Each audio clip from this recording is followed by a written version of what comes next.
last speaker has always been a bit difficult, but never mind, I'll do my best.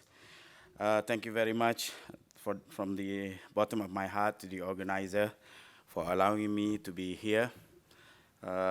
It's been what they call that, a very illustrious weeks. I have just been blessed by being a grandpa 6, 7 days ago. So thank you. No, it's actually 8 days. So I'm so busy actually looking. Give me the picture, because I only came back for a short while from Japan, and then only to take another plane at night to Brussels. To Amsterdam and then Brussels. Okay, never mind. Much is said. The topic that I'm going to cover would be a very more like a sharing of the experience that we had. A brief background of Malaysia being a country directly benefiting the EU Framework FP7 program. And then I'm going to talk about identity and access management. And then just specifically towards the current activities of Gakunin, which is actually Japan Academic Access Federation, and the same for Malaysia, Sifulan.my, and others in the region. And then I just give some what I aspire to do and the future outlook.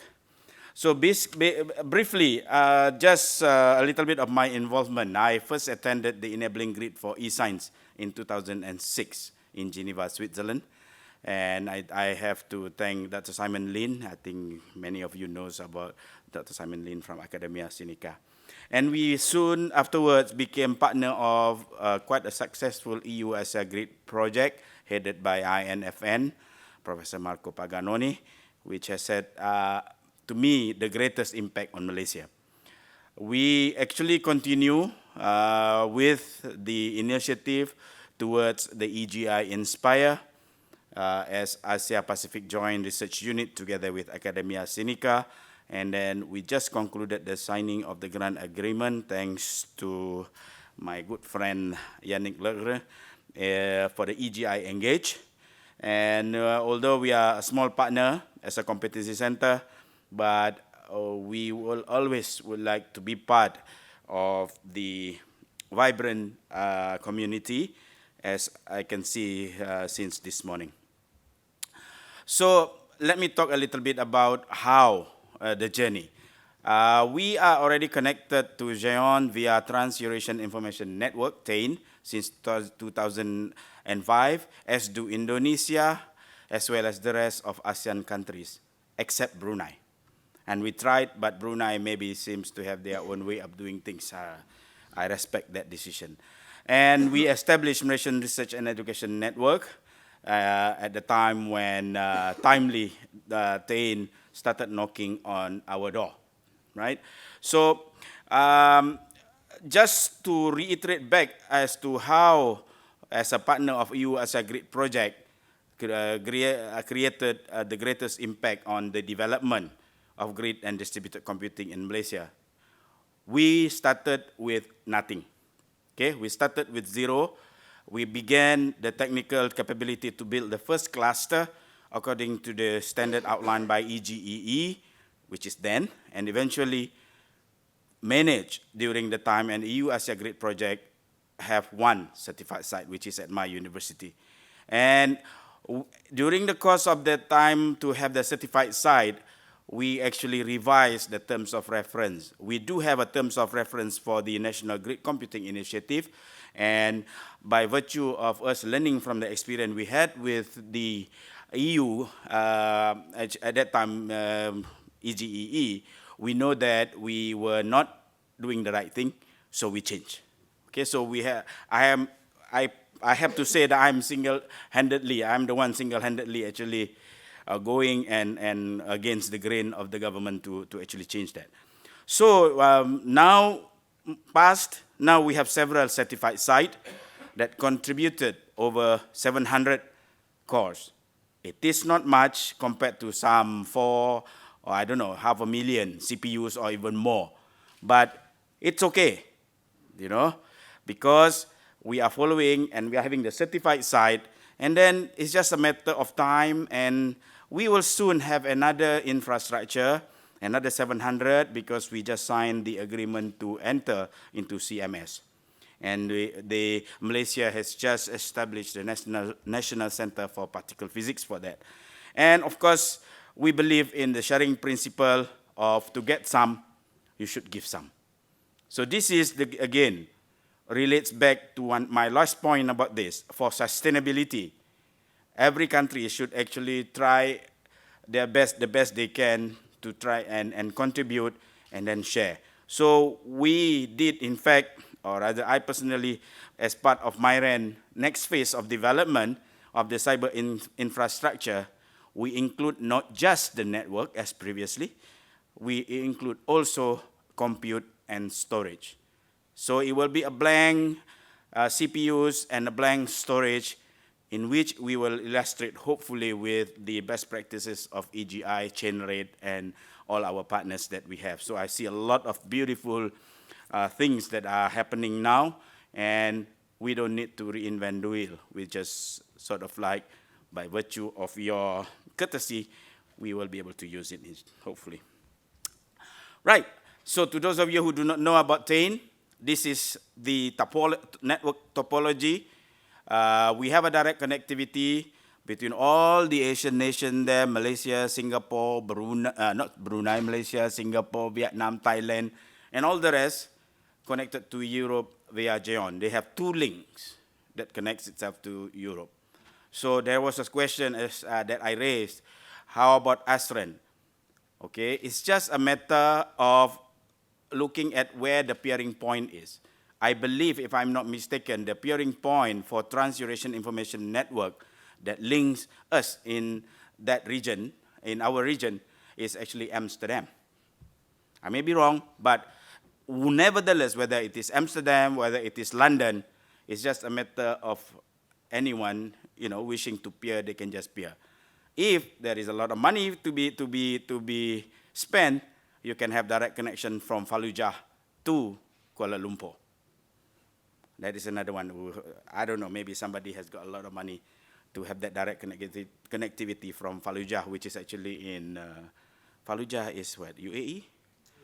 Yeah, so there is a provision where Fallujah is supposed to be the hub that connects many places. Anyway, that's beside the point. Okay. The other part is actually coming up to what I would like to talk as the main topic. Is actually we by virtue of GRID, we established the National Certificate Authority, and we are now a member of Asia Pacific Grid Policy Management Authority, which actually have partners as EU Grid PMA and Tech PMA. So the certificate that we produce is valid. So it's just a matter of getting, we have the passport, now is the visa. So it's up to the researcher to get the visa to allow usage from other infrastructure. So from that point, the organization is actually Malaysian Identity Federation and Access Management, or MyIFM, which run the National CA as well as the Academic Access Federation. So we have Fact 09 certificate plus the normal Access Federation based on Shibboleth. So we have the entity called Sifulan.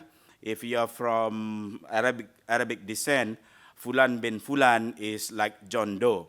We use the same, but we call it Sifulan in Malaysia. So it stands for Secure Identity Federation on Unified Lightweight Access Management. And since actually we run both the certificate as well as the identity management, we are in a good position to provide differing level of assurance, level 1, level 2, level 3, and level 4, which is quite unique in that sense. And of course, talking about aspiration, we aspire towards the ISO IEC 29115, 2013 on entity authentication and assurance framework. We believe that by having ISO on our side, to those who are skeptic will not be able to say that, hey, Suhaimi is doing out of our whims and fancy. So this is very important, that anything that you do, especially when it involves trust, you'll have to have something to bank onto. And I think ISO IEC, much like ISO ISMS 27001, it's also, this one is coming up. So just a little bit, maybe for the benefit of those who may not be aware, the ISO 29115, they specify 4 levels of assurance. They provide guidance for mapping, for exchanging, and provide guidance concerning control that should be used to mitigate authentication threats. So all those are being addressed and being put into ISO IEC 29115. So you can look at the, and Google up that and get more information. So, okay, talking about identity and access management, basically is identity vetting. Okay, is identity vetting, or actually we need to address those 4 basic questions. Are the people using the service whom they claim to be? Okay, somebody like, for example, logging in through Facebook account can unscrupulously have made-up names and call themselves Suhaimi Napis. Nobody is able to do that. So that is very important. And then also, we need to know also as an academic community, are there those people that have access belonging to one particular campus community? Have they been given the permission? And is actually their privacy being protected? So these are the basic questions of identity and access management. So of course, the issue is there is a policy, there is a process that needs to be addressed at institution, national, as well as international level. And we are gearing up towards that. Things, initiative like everybody is familiar with EduGain, GEON, and InCommon US. So we are just following what EduGain has been prescribed under Research and Education Federation. So we are quite close towards doing that, and I must thank Roberto Barbera also for being our international advisory panel of the next generation Malaysian Research and Education Network. And it's working. I told him that we are gaining something in changing the landscape of Research and Education Network in Malaysia. So of course, trustworthy exchange of information related to identity, authentication, and authorization of GEON partners. You know, we know that it is something that is useful for us and the rest of the world. So with that note, Gakunin Japan, together with Malaysia, aspire to try and build trust framework for the ASEAN region, for ASEAN country. We held a series of workshops, which is actually being sponsored by TAIN, engagement to share our experience, not just for ASEAN country, we also expanded it towards other countries like Sri Lanka, Bangladesh, Bhutan, Nepal, and so on and so forth. So we are quite eager, as I am standing right before you here today, to leverage whatever generates successes, whatever their developed technology, whatever the experience in other region of Africa, Mediterranean, Latin America, and so on, India, China, and so on and so forth, to try and see whether we can develop that in the ASEAN region. There is a void there. So hopefully there will be something for that purpose later on. So we always show example of how things work by doing demos. I have to thank Chestnut of their Atlas project, and then also Gakunin, and then I noticed there's Malaysia also which put under GAR or Grid IDP. So I'm very, very happy to see that. I forgot to mention that, Roberto, sorry. Okay, so we regret it. This is actually something that if they see it's how it's working, engaging the community, they can see the benefit, and it will be so much easier. So I think I have two more slides. So under the Asia Pacific Advanced Network, this is the aspiration which is just been, put together.